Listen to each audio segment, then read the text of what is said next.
श्री ज्ञानदेव तुकाराम रामचंद्र भगवान की जय। पवन सुत हनुमान महाराज की जय।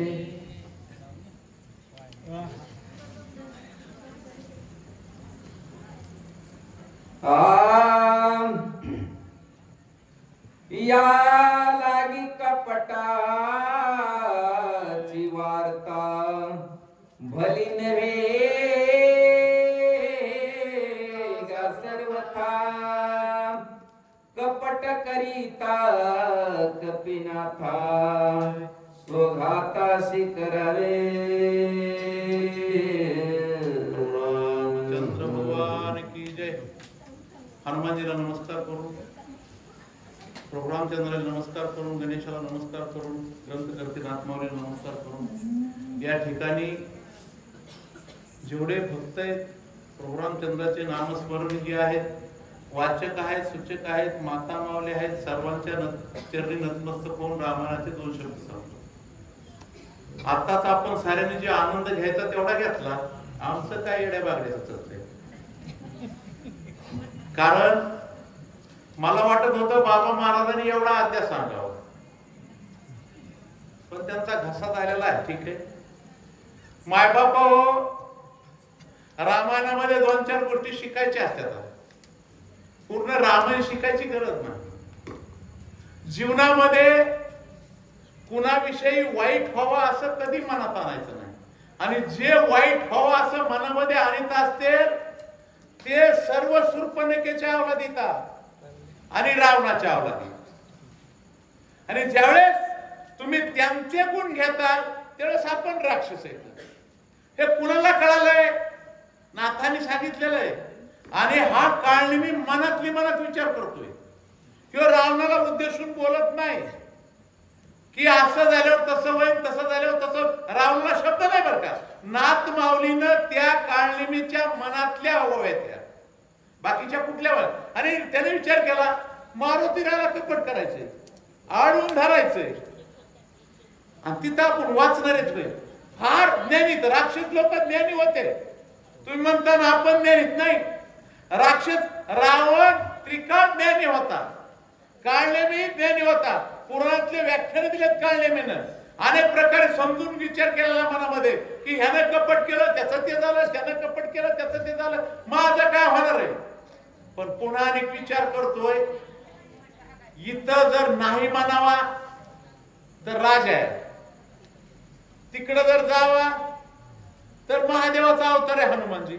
इथं नाही म्हणून जर ह्याच्या हाताने मारण्याऐवजी त्याच्या हाताने मेलं तरी चालत असा काळने मिळेल। त्याच्यासाठी जीवनामध्ये कुठं जाऊन मारावा, कुणाच्या हाताने मारावा आणि कुणाच्या नामस्मरणात मारावा, हे लक्षात ठेवा। कारण प्रपंच फार प्रत्येकालाच आहे, आणि प्रपंचामध्ये सारं दुःखच आहे। त्या दुःखाला विसंगती करण्यासाठी नामस्मरण आहे। आपण काय कुणाच्या हाताने मारणार नाहीत, लक्षात ठेवा। तुम्ही म्हणता तो काळनेमी मारुतीच्या हाताने मेला, तुम्ही मारणार आहे। आपण मरत असताना भगवंताच्या चिंतनामध्ये जर मेलात तर तुमचा उद्धार आहे। मरणाचं त्या ठिकाणी उद्धार सांगितलेला आहे। अशा पद्धतीचे असणारा काळनेमी मनातल्या मनात विचार करतोय, तो लोकाला सांगत नाही। नाथ माऊली त्याच्या मनातले विचार हे आपल्याला सांगतात, अशा पद्धतीचा काळनेमी। श्रीरामाचे निज भक्त त्याशी कोणी कपट करी, ते स्वयेची मरण पावता, नरक भोगिता निवार। अनेक प्रकारचे उदाहरण दिले आहेत, अनेक शास्त्राने सांगितलं। देवाला चुकलं तर तुमची आमची काय कथा आहे? रामाचा भक्त आहे, संन्यासी तो मारुतीला, संन्यासी बर का, रामाचा भक्त आहे। कारण मारुतीला काही मुलं बाळ नव्हते।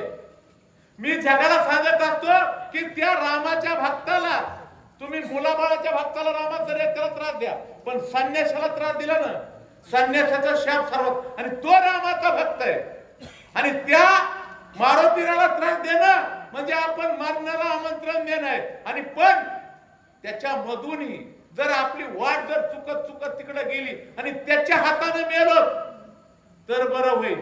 तसं भगवंताच्या दारामध्ये मेलेलं बरं आहे, भगवंताचं नामस्मरण घेऊन मेलेलं बरं आहे। त्यो काळनेमी विचार करू लागला, आपण विचार करतोच का? मग आपल्यापेक्षा काळनेमी श्रेष्ठ आहे का नाही? इतके खोल आहेत आपण, एवढे खोल आहेत, त्या खोलीचा अंतच नाही, कसलं ज्ञान नाही, तरी आपण म्हणतो आपण लय श्रेष्ठ, अशी अवस्था या ठिकाणची चालू. हनुमान श्रीरामाचा किंकार, श्रीराम भजने अति तत्पर, त्याची कपट करी जो नर, त्याचे शरीर वाचेना. शरीराचा मोह आहे प्रत्येकाला. कुणाला वाटतंय मारावं, कुणालाच वाटत नाही. शरीराचा मोह आहे प्रत्येकाला. मारुतीराय प्रभू रामचंद्राचा सेवक आहे, लहान नाही. सेवक फार मोठा आहे, हा लहान नाही. कारण तेथील प्रमाण नेणं वेदासी, ते जीवजंतूशी केविकळे, शरण शरण हनुमंता. तुम्हाला राम तुकाराम महाराज त्या ठिकाणी नतमस्तक आहे. तुमची आमची काय कथा आहे? आपण तर लईच येडे बागडे, एका ओवीचा अर्थ कळत नाही बरोबर, त्याच्यासारखं वागता येत नाही बरोबर. कारण सारे जण आपण प्रत्येक जण प्रपंचामध्ये गुंतलेलं. सकाळी उठायचं, संध्याकाळपर्यंत प्रपंच. आणि मला देवानं कसं उद्धार केला नाही? तो भगवंताचा असणारा सेवक आहे आणि त्याच्या संग कपट करायचं, त्याचं शरीर वाचेना. पुन्हा जगायचंच नाही, मेल्याशिवाय राहणार नाही, असं त्यानं निश्चय केला. मनातली मनात निश्चय बर का, हा पुन्हा पुढे बोलून दाखवत नाही. नाथ माऊली तुम्ही आम्हाला सांगता. होयसे जाणतो मी आपण सोय, सांगत से रावण कपिशी जे विघ्न करण, ते मजची मरण ओढवले. हा रावण म्हणतोय, जा त्या मारुतीराला विघ्न करा, त्रास द्या, दिवस उगवेपर्यंत थांबवा. रावणाला विकळतंय, मला विकळतंय. त्या मारुतीराला विघ्न केलं की आम्हाला वाचायचीच गरज नाही, मारल्याशिवाय बाबा राहत नाही, जगूनच देत नाही. तशी अवस्था चालू. पाया पडवानी रावण्या राज देईन म्हणे, मदनी माली आपल्याने राज्य कोणी बोल. पाया पडतोय, दोनदा पडतोय, तीनदा पडतोय, म्हणतोय काय नाही. जर त्या मारुतीराला तो मारलंस, दिवस निघेपर्यंत थांबवलं, तर तुला अर्ध राज्य. अरे मीच मेल्यावर कुणी राज्याचं बघाव? आत्म्याला जग बुडाला, अशी अवस्था होईल माझी. आता नवचतरा होयते तरी रावणाची करीला घातक, या परिचा हनुमंत होय. आता जर तिकडे गेलोच नाही तर रावण मला इथंच मारीन. राजाची आज्ञा आहे, तिकडे गेलो मेले होते तरी बरं. विचार केला, आणि विचार प्रत्येकाने करायचा बरं का. रामाच्या दारात मारायचे का नामस्मरणामध्ये मारायचे हे विचार करा, नाहीतर काहीच उपयोग नाही. चला. हनुमानचा पाय श्री रघुनाथ, श्रीराम प्रेम सदा हाडुलतम, होता त्याचे निहात घात कृत कार्य. तो साधू आहे, संत आहे, मारुतीराय भक्त आहे. त्याच्या हाताने जर मिळालंच तर बरंच झालं. कारण हा सत्ययुगातला विचार आहे. कारण साधूच्या हातानं, आणि आता एखादा साधूला त्रास देऊन जर मेला तरी त्याचा उद्धार आहे बरं का. कारण माऊलीला त्रास देऊन मेले, त्यांचे उद्धार झाले. तर पण साधूला त्रास, आपल्याला साधूच कळत नाही तर उद्धार कुठला व्हायचा त्याला. होयसे विचारवणी मनी मान देत से, रावण वचने तुझी आज्ञा उल्लंघनी सामर्थ्य. असं मनामध्ये विचार केला राजा रावणाला. सांगितलं, रावणा तुमची आज्ञा कोण मोडणार आहे, आणि तुमचं वचन कोण मोडू शकल, आणि काय हिंमत आहे कुणाची? असंच होतंय, मोठ्या माणसाची हिंमत होत मोठ्या माणसापुढे आपण गप्प बसतो, ती अवस्था आहे. ऐसा कोण आहे थोर उल्लंघू शके, उत्तराम वेगे करोनिया नमस्कार निशाचर उसळ. रावणा कोण आहे मोठा? तुझा अस्तर वाचा अस्तर उत्तर त्या ठिकाणी उल्लंघू शकणारा, मोडणारा. लगेच लगे म्हणला, चलतो आता जातो. मागवारा त्या 9-10 वाजल्याच्या पुढून तो मारुतीराय गेलता. हा विचार 11च्या पुढून चालू होता. संध्याकाळचे प्रहार बघायचे बरं का पुढे. आणि पण मारुतीरायापेक्षा हे वाढणे हे राक्षस चप्पळ होते. कारण ह्याला त्रिकाळ देणी वा राक्षस कितीही देणी झाला. रावण त्रिकाळ देणी आहे, काळनिमी त्रिकाळ देणे, कितीही देणी झाला, पण अधर्म करायला लागला तर त्या ज्ञानाचा उपयोग होत नाही. कारण ज्ञानाला शांततेची जोड पाहिजे. तशा पद्धतीने यांच्याकडे शांतता नव्हती. हा तो निघालेला आहे कुठं? मारुतीरायाला अडवायला. पर्वता पावे जवा मारुती तवा पण गेला, शीघ्र गती हाय केल्या ती निगुती तेही निश्चिती. नाथाच्या या ओळीमधला चमत्कार आहे. मारुतीराय 9:30ला निघालेले होते, एक प्रहार संपवता. हा 11 वाजता निघालेला आहे, 1.5 तासाने पुढे गेलेला आहे. मारुतीराय त्या ठिकाणी पर्वताच्या ठिकाणी गेले. कुठं? त्या द्रोणाचल पर्वताच्या अलीकडल्या बाजूला. त्या ठिकाणी बघू लागले तर ह्यानं लगे आश्रम बी तयार केला. मागा बाबा महाराजांनी सांगितलं तसा आश्रम, शीतळ पाणी, हात हात जाटा, अमुक तमुक असा आश्रम करून त्या ठिकाणी मारुतीराया वरून न्याहाळणी करीत होते, खाली कोण आहे का ते. चला तेथे जाऊन या रक्षगण केला निर्माण, फळे जळे संपूर्ण वृक्षारोपण. त्या ठिकाणी हा राक्षस गेला नाथाने सांगितलेले. आणि त्या ठिकाणी फळ मुळ चांगल्या प्रकारचा आश्रम होईल, त्या ठिकाणी तलाव होईल, अशा पद्धतीच्या ठिकाणी हा मस्त आश्रम केलेला. कुणी आलं तरी करमलं पाहिजे, शांत वाटलं पाहिजे. आपण घेऊन या अग्निहोत्र ताप सवेशनी शजर दिसे, उपवासी निरंतर गेले उदर कपाळ. एवढं सोंग घेतलं त्या सोंगाला, कारण हे कपटाच्या मूर्त्या होत्या. तिले माणिक बी माणसं लय विचित्र येतं बरं का.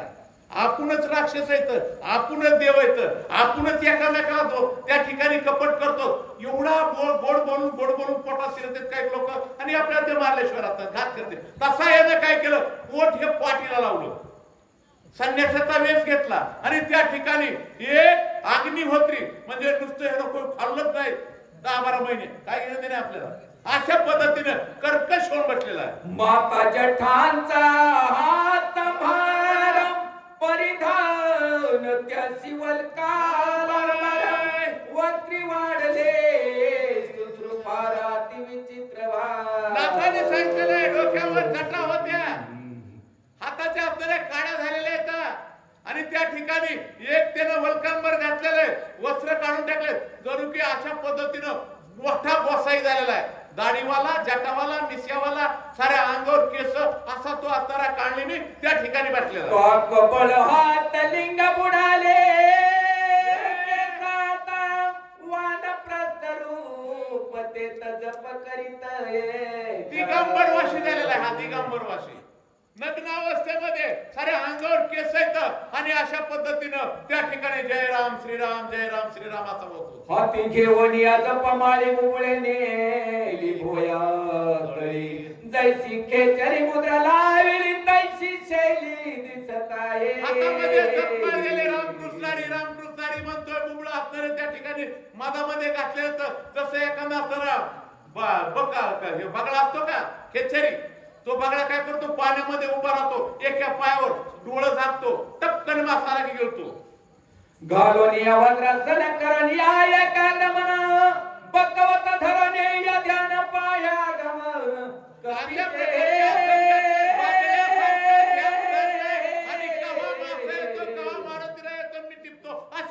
उदका माझी आसे बता जैसा कोणी सात्विक, जळवासी पुण्य श्लोकायचा देख दिसत आहे. एखाद्या पाण्यामध्ये बगळा बसावा, जणू की पुण्य श्लोक बसलेला आहे, तसा असणारा त्या माशाला वाटतं. तसा हे बसला त्या डोंगराच्या ठिकाणी, येणाऱ्याला वाटतं किती महान साधू आहे, अशी अवस्था करून घेतली. मत्स्य आली यात्रा तितळी, घटकावणी सळगली, ते विराक्षेच कपट मेळी कप्या गमन शे. बगड्याच्या पायापाशी मासाला की टिपण्याशिवाय राहत नाही, तशा प्रकारे हा राक्षस त्या ठिकाणी मारुतीरायाकडे येत होते. दक्षिण दिशेच्या बागी जैशी मुसवती आगी की, नक्षत्रांचा पुंज स्वर्ग दिशे उत्तरेकडल्या बाजूला बसलेला होता, दक्षिणेकडून मारुतीराय आलेला होता. आग लोटल्यासारखं होता इतका प्रकाश. सूर्य उदय आला तसा येत सदादुला ना तरी शेत फणवणी निष्ठला मनी निघाला दिसू लागलेला, तसं त्या असणाऱ्या आगत त्या असणाऱ्या त्या काळीला दिसू लागला. शेवटानं कपिनात आले, पर्वताच्या माता देखता कांत राक्षसा चित्तात ही सर्वता. त्या राक्षसाला त्या ठिकाणी काहीच कळणार. डोळा पडली पडी हाता वळली, वेगळी पडली मनाची मुरकुंडी, नावे भवंडी. मारुतीरायाला बघितल्या बरोबर त्याच्या डोळ्याच्या झापण्या पडल्या, हातातली माळ निघतली, नावे त्याला असं डुकले. मागत सावध होणी आपण विचारणी आपुलेच देई मने मद झाले काही आठवणा. काय करायचंय रावणानं मला पाठवले, सकळ जन्माचे निज सार मद झालो, आले साच्या राणी मी तुझी तपामर सोयीत विचार नाठवे. माझा उद्धार व्हायचा, मी आपल्याला दूषित आहे, पामर आहे, मारुतीराय आला, त्याच्या हाताने उद्धार करायचा, मी काय करतोय. म्या स्वामी कार्य साधार येते की मुक्त व्हावे, कपी हस्ते हे विस्वणी आणि जकार्या ते मूर्छित चित्ते पडिलो मला असे कळना माझ्या राजा रावणाचं काम करायचंय का मारुतीच्या हाताने मरून घ्यायचं असं कळना. म्हणलं मी येडा झालोय आता सावध होतो. पैसे विचारो आणि म्हणे स्वस्त पैसला सनी कपिने देखला दुरानी बघा धावणी तेथे आलाय.